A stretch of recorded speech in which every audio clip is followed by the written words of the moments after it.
marka waxaa samayn karaa hal qoys ka mid ah shan waxaa dhahda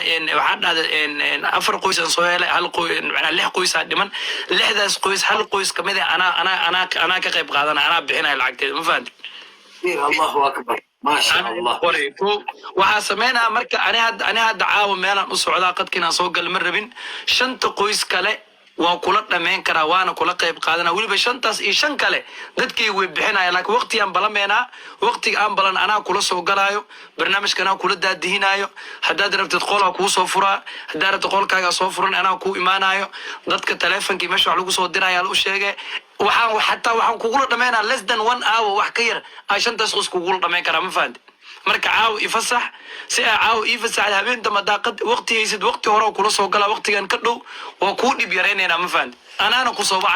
wacay waliba what time East Africa South Africa time okay South Africa time aan ku sheegaa tomorrow and 10 o'clock markii aad ku tahay 11 o'clock kay ma joogtido markii aad 11 o'clock ku tahay okay waxaan rabaa Janice inaa ka faa'iideysto abal marsug waxaan rabaa Janice inaa ka faa'iideysto waxa ii sheegay hal mar taleefankana ku qoraa waxa ii sheegay lambar lacagta aan ku soo diraayo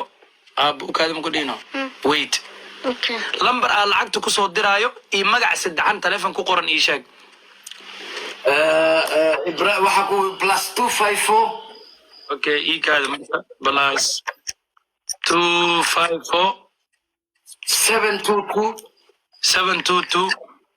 50 50 76 76 42 معكم وصباحي شيخ إبراهيم